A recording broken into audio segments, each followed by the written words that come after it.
سڵاوتان لە بیاوڕیانی خۆشەویستم بەخێر بن بۆ ڤیددیوەیەکی نوێ. ئەمڕۆ لە دوکانی پیسی زۆنین لە سوڵتان مزەفەر باسی چەند ئۆفەرێکی جیاواز دەکەین کەوا بەردەستیان خستووە لە هاوینی ئەم ساڵ. تاخیرنەوەکان کۆتایی پێهات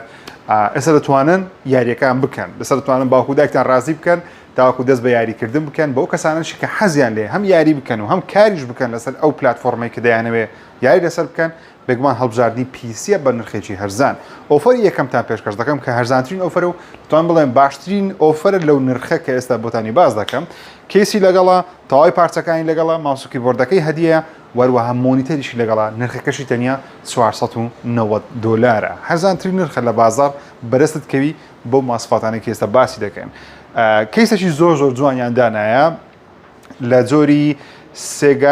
سێگۆ تێپ وابوو تاوا سێگۆ تێپ.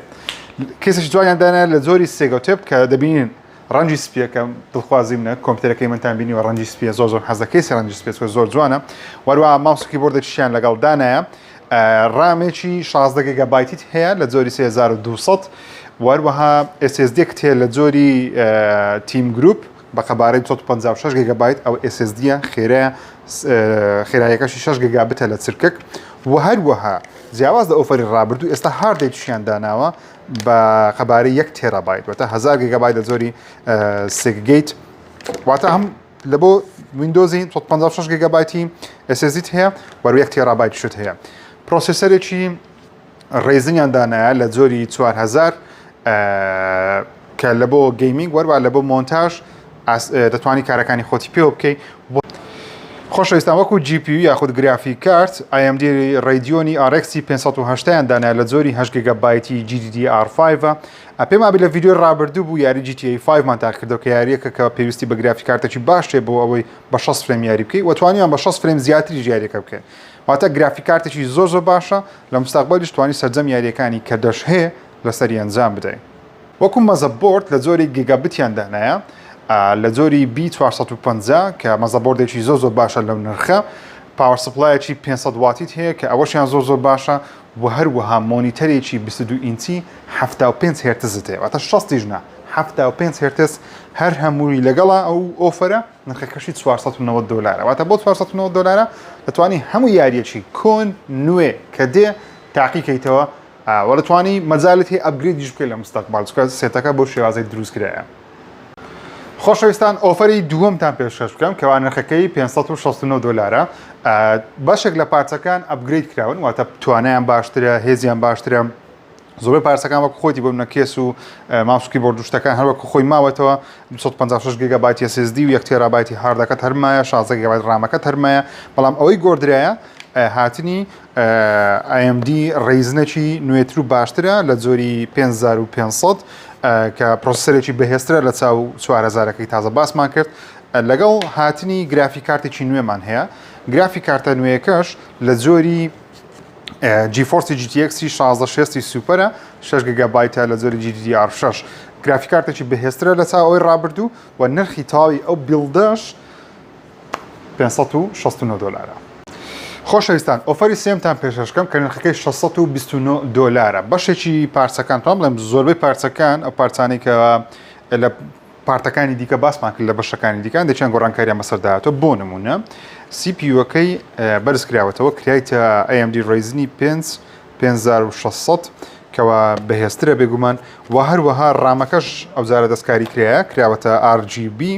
وەروە خێراییەکەشی بەرزە 3600 لە جۆری GDDR4 2 گیگابایتی واتە 16 گیگابایت ڕامت هەیە هەمان کەیسە ماوسکی بۆردەکەت هەیە 256 SSD هەیە 1 تێرایەکەت هەیە وەروەها مەزەبۆردەکەش بەرز کراوەتەوە کرایتە Pro Series B550M پاوەر سپلایەکەی بەهێزتر کراوەتە 700 وات. هەمان گرافیک کارتی ئۆفەری ڕابردوومان هەیە بەڵام بەگشتی شتەکان باشترن و نرخەکەشی بەرزتر کراوەتەوە.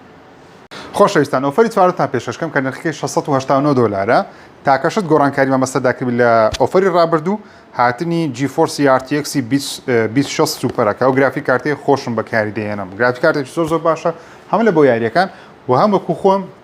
کە مۆنتاژی ڤیدیۆیەکانی پێ دەکەم یاخود هەندێک کاری گرافیکی پێ دەکەی فۆتۆشۆپ پۆشتانێ گرافیک کارتێکی زۆر باشە بەهێزە لە چاو نرخەکەی دەڵێم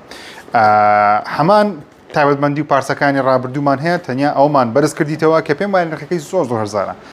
689 دلار پێم وابی نرخەکی زۆر گونجاوە بۆ پارچانە لە بازار بەدەستکەوێت.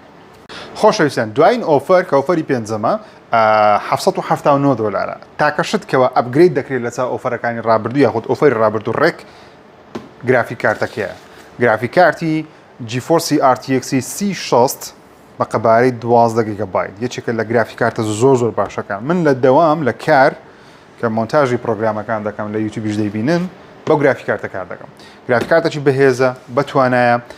زۆربەی ئیشەکانی پێ دەکرێت وەرە بۆ گەیمینجیش زۆر باشەوە چەند ساڵێکی دیکەش دەتوانی هێدرومی هەیە بۆ چەند ساڵێکش هێدرومی هەیە دەتوانانی زۆربەی یاریەکان بە کواڵەتێکی باش بە فرێمڕێتێکی باش پێ بکەین. سەرجەم پارچەکانیش لەگەڵیتی وەکو تازە باسمان کرد 700 واتەکەت هەیە وەکو پاور سپلای وەروە پرۆ سیریەسەکەی B550 ئێمت هەیە وەکو مەزەبۆرد و پرۆسیسەرەکەش بێگومان AMD Ryzen 5600 هەیە 16 گیگابایتی ڕامی 3600 GDDR4 هەیە وەکو ڕام 16 گیگابایتە و بێگومان تیم گروپت هەیە وەکو SSD 56 گیگابایت و 1 تێرابایتی